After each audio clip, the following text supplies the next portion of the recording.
রমজান উপলক্ষে দ্রব্যমূল্য যাতে সহনশীল পর্যায়ে থাকে এবং খাদ্যে কোনোরূপ যেন ভেজাল বা কোনো কিছু না দেওয়া হয় সেদিকে দৃষ্টি রাখার জন্য সবার সহযোগিতা কামনা করছে।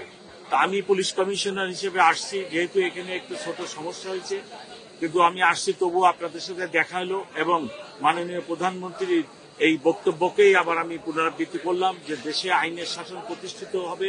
উনি আইন দিয়েই দেশ চালাতে চাচ্ছেন।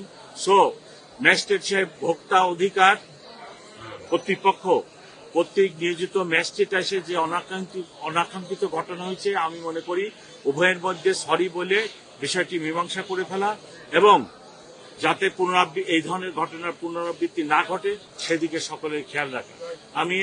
আমি সমস্ত ব্যবসায়ীদের সহযোগিতা এই ব্যাপারে কামনা করি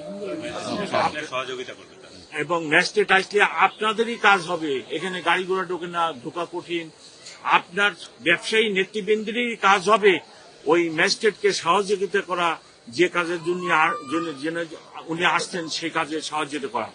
যিনি খাদ্যে ভেজাল দেন তিনি আমাদের শত্রু, সমাজের শত্রু এবং সকলের শত্রু।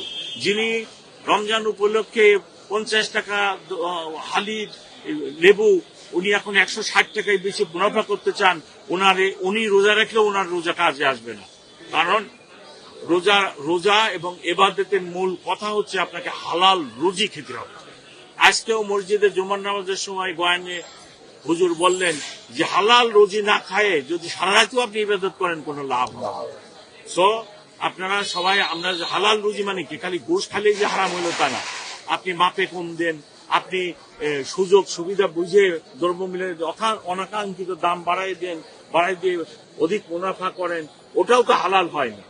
কিন্তু ওইটারও একটা রিজনেবল ব্যাপার আছে যে আপনি 50 টাকায় কিনে আনছেন, আপনি 60-70 টাকা তো বেচবেন না, আপনার মুনাফা হবে কোথা থেকে, সেইটা ঠিক আছে। কিন্তু আপনি যখনই দেখলেন বাজারে লেবুর চাহিদা বেড়ে গেছে, সাপ্লাই কম, এই 200 টাকা লেবু, এটা তো হলো না।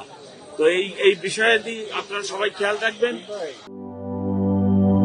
লাল সবুজের দেশে নতুন রঙের বেশে ঘরে বাহিরে সাজানো বলকে রেইনবো রেইনবো রেইনবো পেইন্টস রে সাশ্রয়ী দামে দেয়াল রাঙায় রেইনবো সবার রং সবার ঘরে ঘরে Rainbow Paints, the color of joy.